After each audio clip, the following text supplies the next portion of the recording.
Salutations peuple de YouTube. Donc je vous retrouve dans cette petite vidéo pour vous présenter la deuxième partie des jeux que j'ai achetés cet hiver. Donc l'hiver fin 2024, début 2025. Et voilà.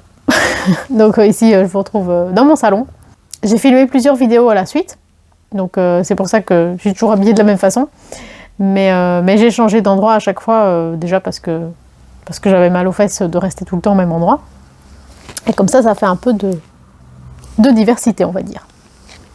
Je suis toujours avec mon jus de fruits dans mon joli petit verre que j'ai eu en brocante.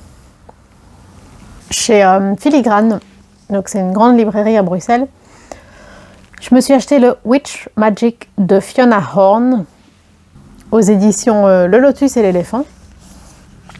J'en ai absolument pas entendu parler, je l'ai pas vu sur d'autres chaînes, mais je trouvais qu'il avait l'air super mignon.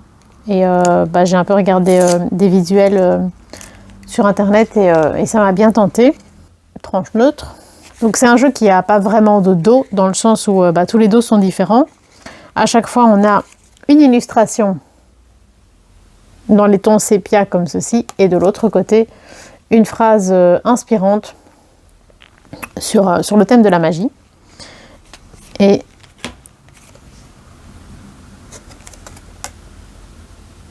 voilà à quoi ça ressemble.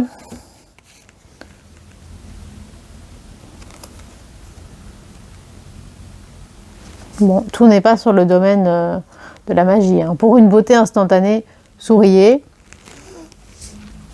C'est peut-être moins pertinent, mais en tout cas moi ça me parle pas spécialement. Voilà, c'est pas l'oracle qui va révolutionner la cartomancie. Mais je trouvais que c'était mignon et voilà. Je me suis laissée tenter, tout simplement. Sur Vinted, je me suis acheté le Muse Cat Tarot Cards de Kim Dae-jeong. Je suis pas sûre de comment ça se prononce. C'est un créateur coréen. C'est de l'autopublication. Son jeu est disponible sur un site qui s'appelle smartstore.naver. J'ai vu le jeu sur Vinted et il était fort cher.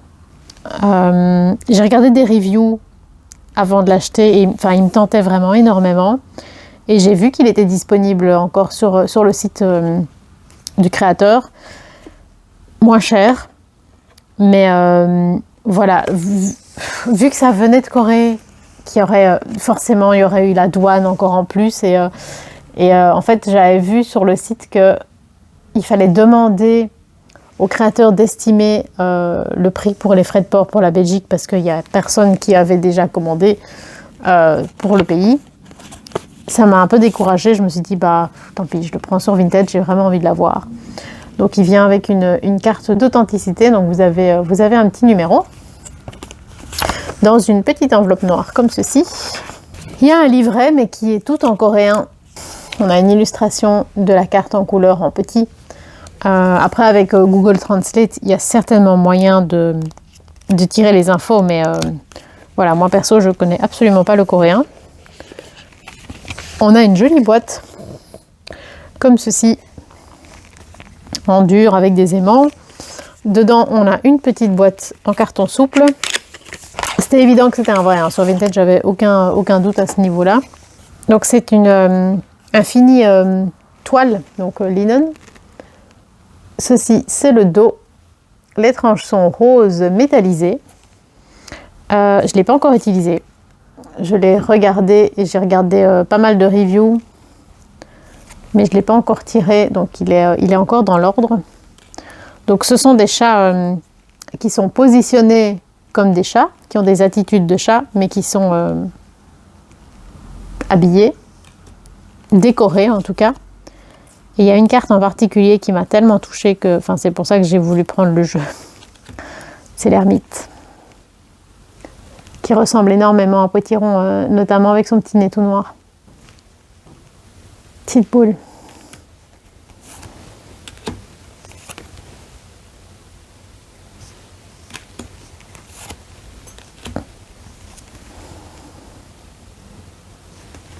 Voilà, ça m'a touchée. Il y a Il n'y a pas spécialement d'autres explications. Il y en a plein, hein, soit des jeux sur les chats et bon, vous allez me dire, j'en ai déjà plein.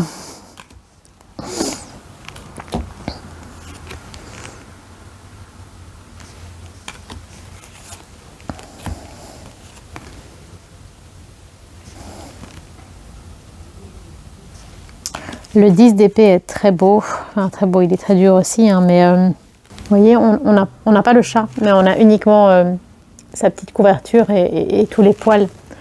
Donc ça évoque tellement la mort en fait.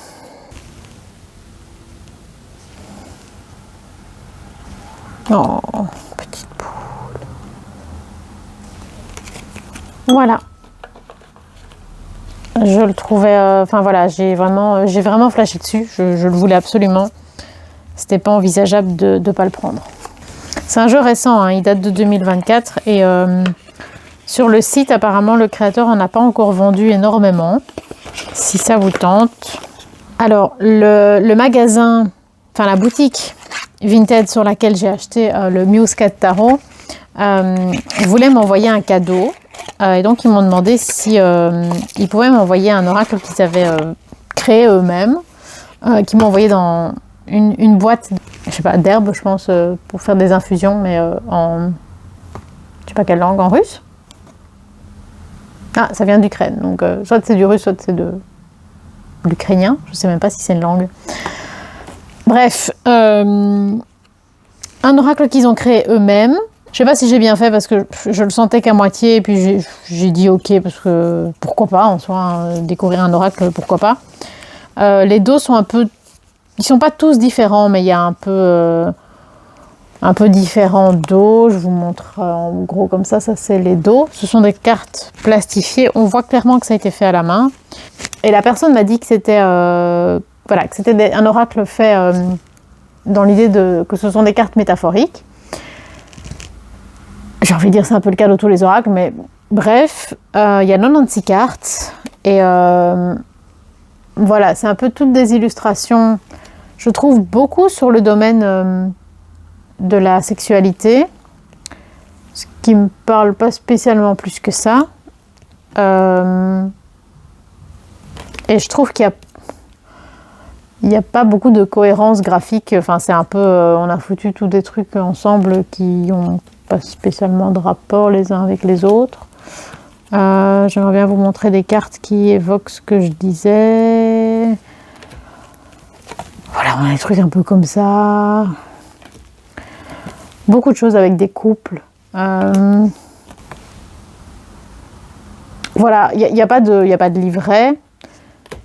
Je sais pas trop ce que je vais en faire de cet oracle parce que ouais, il m'inspire pas spécialement. Peut-être le revendre. J'en sais trop rien pour le moment, je vous avoue.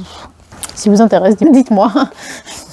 Sur Kickstarter, j'avais cofinancé il y a déjà assez longtemps le Deleted World Tarot de Joshua Urban Davis, qui est c'est un tarot, mais quand même fort transformé sur le monde numérique.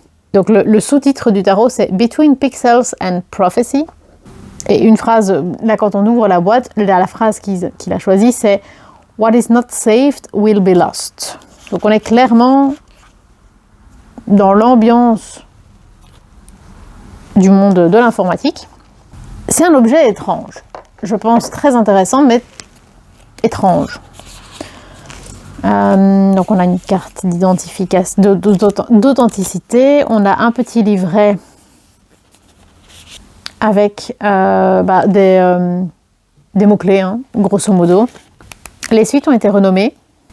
Et je pense que c'est un jeu intéressant, mais je pense que pour en faire quelque chose, ça va quand même demander pas mal de travail. Ceci, c'est le dos. Les tranches sont neutres.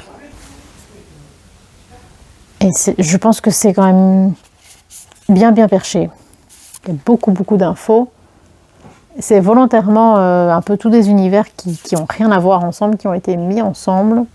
Je pense qu'il y a beaucoup de recherche graphique là-dedans. Mais c'est étrange. Et déconcertant. Je pense que c'est les meilleurs mots que je peux trouver pour le décrire.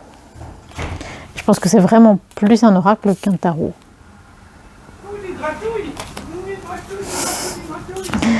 Mon mari est rentré.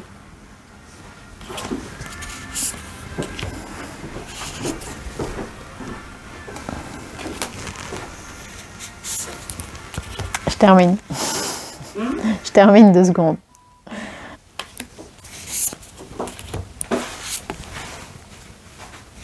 Sur Amazon, j'ai pris le Rosebud Tarot de Harper et Stillwell aux éditions Wiser Books. Je l'ai mis 10 fois dans mon panier, puis retiré, puis remis, puis retiré, etc. Et finalement, voilà, je me suis décidée à le prendre. Donc il vient avec un petit livret comme ceci, où on a une petite représentation de la carte en couleur, une description visuelle de la carte. Ça se présente un peu limite comme un poème, et puis des mots-clés en droit et en vert. Par contre, pour les mineurs, c'est beaucoup plus restreint, hein. C'est juste 1 ou 2 mots-clés, quelques phrases aussi, un peu ambiance poétique, j'ai l'impression. Oui, mon amour. Super joli. Ceci, c'est le dos. Les tranches sont neutres. Les suites ont été renommées, donc on a l'eau, le feu, la terre, l'air. Et il y a plusieurs cartes aussi qui ont été renommées dans les majeurs. Et ce sont des montages photos. Les personnages de course, c'est la curiosité, la vélocité, la générosité et sovereignty, la souveraineté, je pense, si je dis pas de bêtises. Donc voilà, c'est un tarot qui s'éloigne quand même pas mal, hein.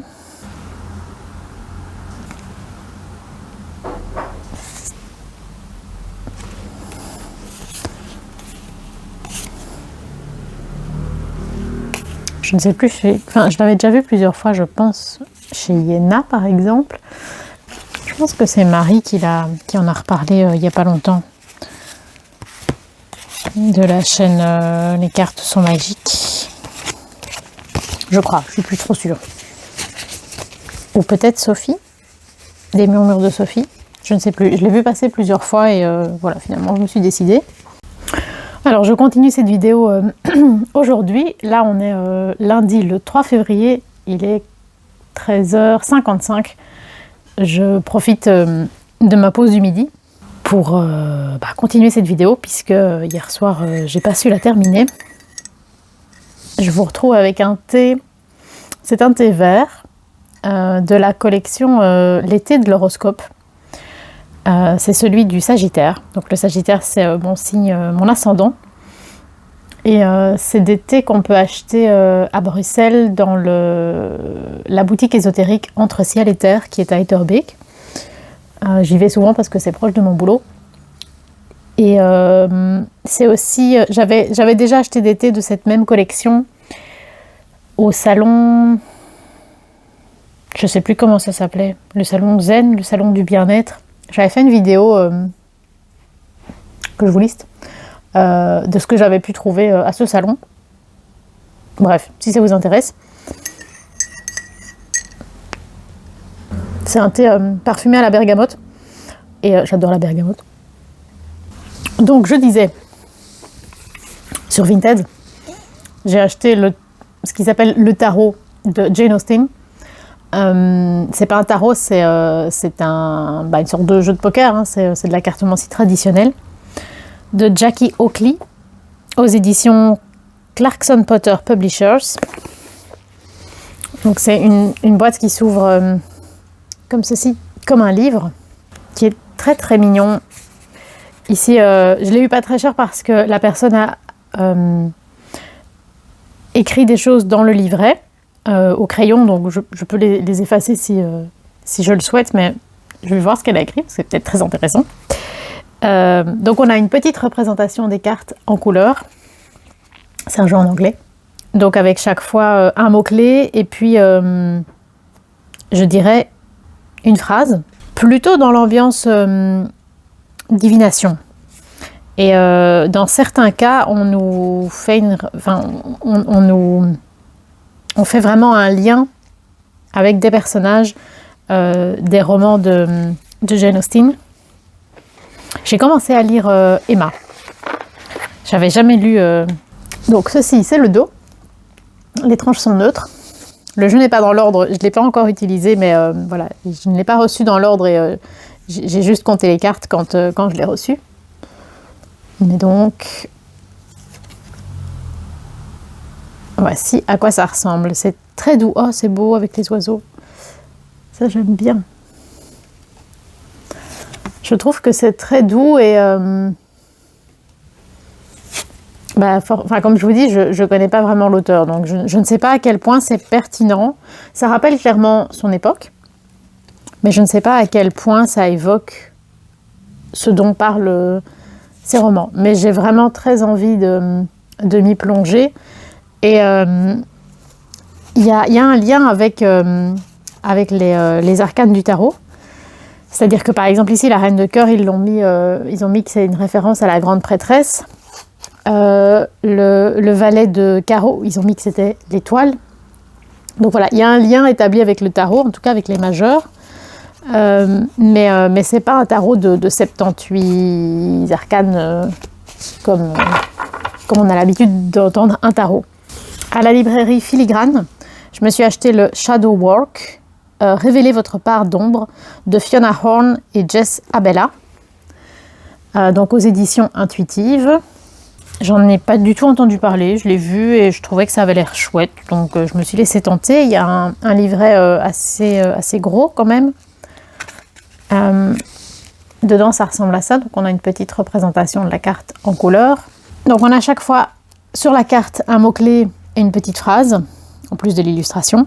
Dans le livret, on a une assez longue, bon c'est juste une page mais c'est écrit petit, une assez longue description de ce que ça peut évoquer, de ce qu'on peut nous conseiller de faire en fonction de la carte.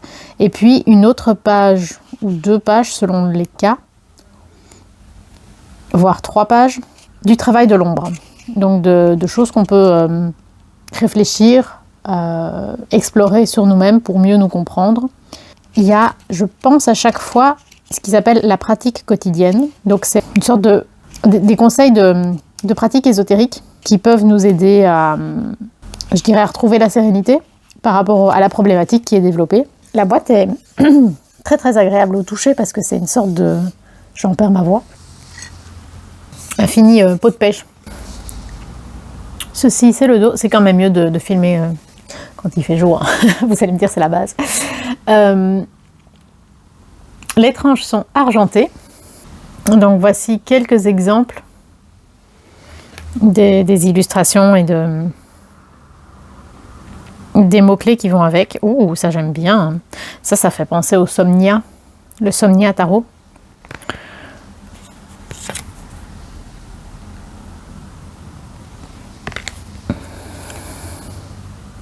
Les illustrations sont chouettes, hein. Mais je trouve qu'il y a une vibe, notamment celle que je vais vous montrer maintenant. Il y a quand même une vibe un peu comme le Somnia Tarot, vraiment fort étrange, un peu dérangeante, mais que moi j'aime vraiment bien. Voilà. Je ne l'ai pas encore du tout utilisé, analysé, exploré, admiré, mais ça ne saurait tarder. À la Fnac, je me suis acheté le House of Dragon Tarot aux éditions Huggin and Mullin. Donc c'est inspiré forcément de l'univers de Game of Thrones, mais je pense en particulier de la série du même nom, si je dis pas de bêtises, qui est sur HBO et Netflix. J'en sais rien, je l'ai pas regardé, donc je ne sais même pas. Donc j'ai pas regardé la série parce que ça m'inspirait pas plus que ça. J'avais regardé la série Game of Thrones à l'époque, j'ai lu les livres également. comme j'aime quand même cet univers, même si j'ai pas vu la série, j'avais fort envie d'avoir ce tarot, d'autant que l'esthétique m'inspire beaucoup. C'est un peu le même style d'esthétique que le tarot del Toro et le tarot du Seigneur des Anneaux, un peu comme si c'était des gravures. C'est quelque chose que j'aime vraiment beaucoup. Je ne l'ai pas encore utilisé, hein. Donc dans le livret, on a une représentation de la carte en grand, donc en pleine page en couleur, avec le personnage auquel on l'associe, une très courte description et une signification en droit en vert. Pour les mineurs, on n'a pas de description, on a juste en droit en vert, mais on nous mentionne quand même la personne à qui ça fait référence. Les mineurs numérales ne sont pas illustrés par des scènes de vie, c'est une sorte de Marseille. Ceci c'est le dos, les tranches sont neutres.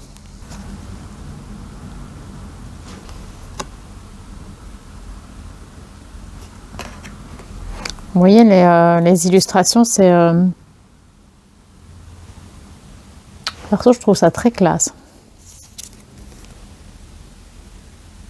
Voilà, je vais voir si j'arrive à en faire quelque chose en n'ayant pas vu la série. Ou peut-être que justement, ça me donnera envie de regarder la série finalement quand même. Je dois dire que c'est un univers dans lequel je me suis beaucoup penchée au moment où j'ai lu les romans.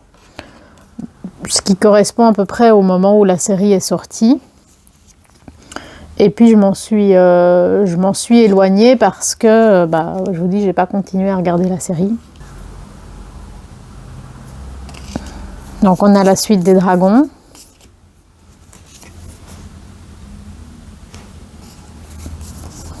Et je vous dis, c'est un Marseille, hein, donc voyez, vous avez juste des petits œufs. La suite des coupes.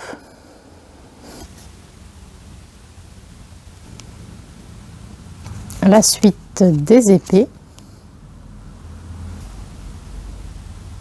Et la suite des couronnes.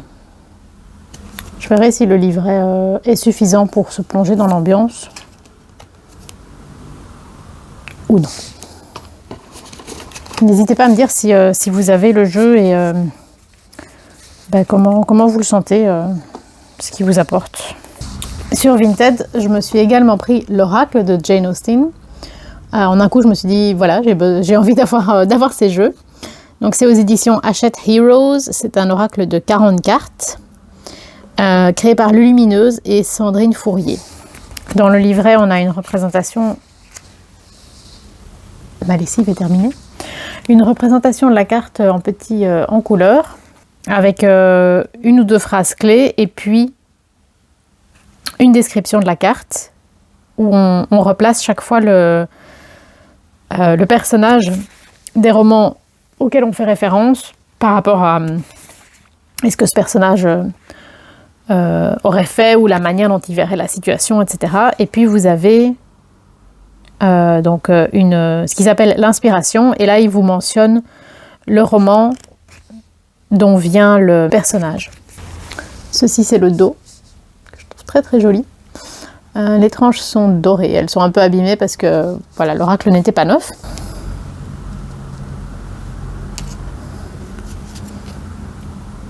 Mais voici quelques cartes en exemple. Je ne l'ai pas encore tiré. Tout ceci, c'est tous les nouveaux arrivés, hein, donc j'ai encore rien eu le temps d'explorer.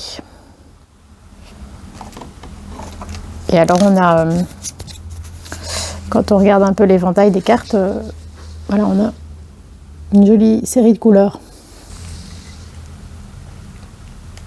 Et alors le dernier jeu pour cette petite vidéo, c'est celui-ci. Donc c'est Les Triomphes aux éditions Glénat.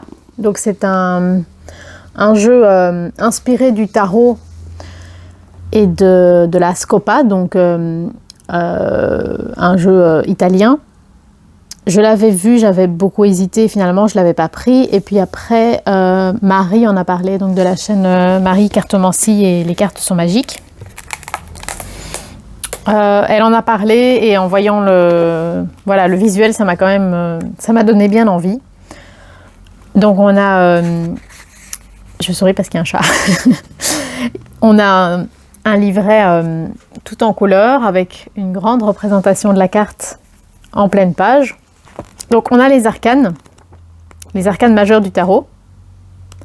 Et on a une partie des mineurs, mais pas tout, puisqu'il y a combien de cartes? 40? Je me souviens plus. 39 cartes. Donc à chaque fois, on a la personne qui a réalisé l'illustration, une description et une description de la personne également, de l'auteur. Et on a les cartes de cours. C'est un beau coffret, hein. On a une boîte en carton souple à l'intérieur qui est toute en dorure. Ceci, c'est le dos. Les tranches sont dorées. Donc on a l'As, le 2, le 3, le 4, le 5, le 6, le 7, le 8, le 9, le 10. Du coup, c'est un tarot. Il mentionne qu'il y a 39 cartes, mais je pense que c'est parce qu'il y a 39 cartes illustrées, donc il y a les 22 majeurs plus les 16 personnages de cours. Ça fait pas 39, ça fait 38. Il y a peut-être une carte en plus. C'est la vidéo la moins utile du monde, hein. Nous sommes tous bien d'accord là-dessus. En tout cas, on a les bâtons.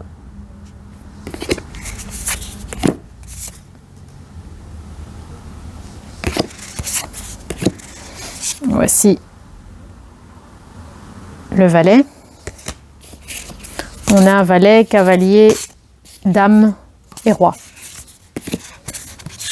Les coupes.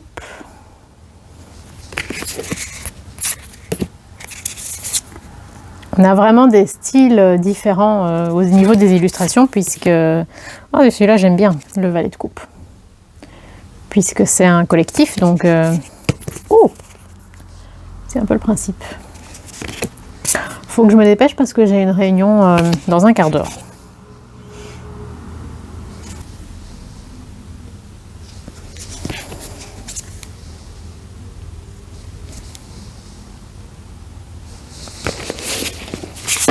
Voilà, ça c'était les mineurs.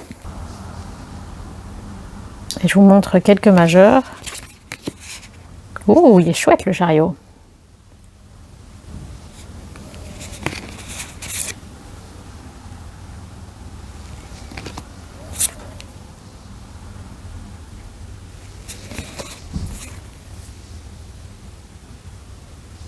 Elle est terrifiante, l'étoile.